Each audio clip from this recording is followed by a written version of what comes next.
New Miss USA CEO teases two big changes he is making to pageant following years of controversy. Exclusive. Miss USA and Miss Teen USA are coming back this fall and will be better than ever before.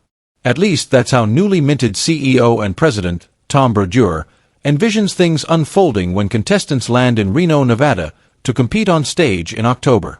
The Miss Teen USA finals are slated for October 23rd, and the older sister pageant will hold its final round the following day. With 51 delegates entering each pageant, Brodeur tells people that he's taking the opportunity to reposition the brand. I'm just really excited about the opportunity my team and I have to help bring back the iconography that Miss USA and Miss Teen USA were once known for, the Experience's pageant coach, judge and former state director shares. The two pageants have suffered a few shakeups in recent years, most notably after the 2023 adult and junior winners, Miss USA Noelia Voigt and Miss Teen USA Uma Sofia Srivastava, relinquished their titles. Their bombshell actions marked the first time that any queen had given up her crown in the pageant's 72-year history.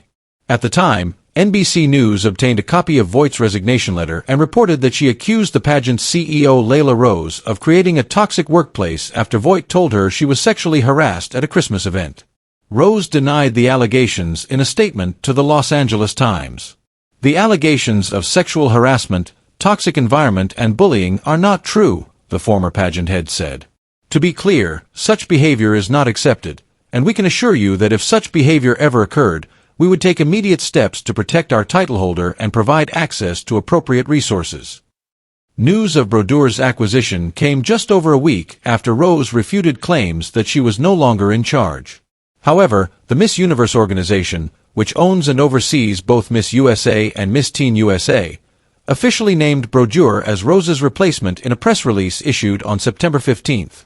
Rose has not responded to people's request for comment.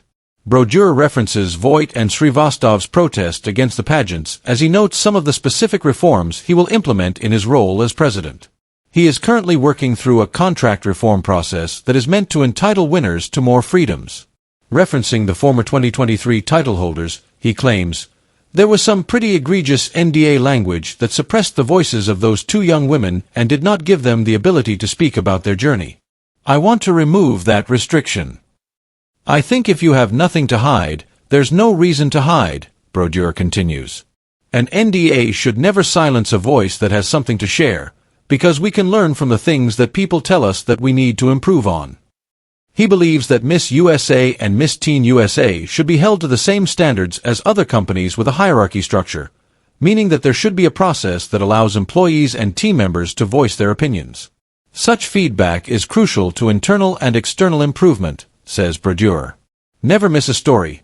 Sign up for People's free daily newsletter to stay up to date on the best of what People has to offer, from celebrity news to compelling human interest stories. I feel very strongly that unsilencing the voices that have been silenced is going to help us do that, he adds. The pageantry expert also plans to scrap the selection committee process that was put in place when Donald Trump owned Miss Universe and its subsidiaries.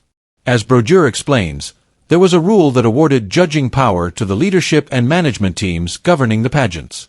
Of course, there's always a panel of judges, but there was also this other voice on the outside that could have input, he explains to People. I'm abolishing that. If you tell the judges what you're trying to achieve, if you tell them what it means to have the right kind of brand ambassador for your brand and your organization, and you brief them sufficiently, you let them do their job and you let the final result be the one that they give you. On a broader level, Brodeur is deeply invested in the pageant participants themselves.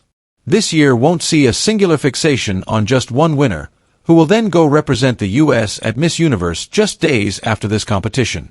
Instead, the new CEO underscores his interest in uplifting all of the women involved and granting them proper visibility. These young women are athletes. The women that choose this league, this sport to compete in, spend a lot of money to do it. They take a lot of time, he shares. Based on my 35 years in this industry, anywhere from $120,000 to about $130,000 and 7 to 8 years of a journey for most young women. Brodeur adds that he wants to widen the stage for each contestant, making Miss USA more than just the 2-hour telecast or broadcast event it's been in recent years. I think it's quite important, making them visible again and infusing them back into relevant pop culture moments. Red carpets, awards programs and shows, sporting events, live events that tap into the generational peer group and contemporaries that they represent and the communities that they're a part of, he tells People. We have quite a roster of things that we are planning for the next Miss USA and Teen USA to be a part of and to be infused in. With decades of pageantry experience, Brodeur has no problem envisioning the modern it girl that is Miss USA. He's seen the industry evolve from an exclusive focus on beauty into new forms of feminism, philanthropy, and empowerment. That's why he sees the perfect winner as truly unlimited. The truth of the matter is a whole woman should be celebrated in all the things that make her remarkable, says Brodeur. I think, generally speaking, women who come through this program are already icons. It's built into their DNA, and what I really want to do is elevate that.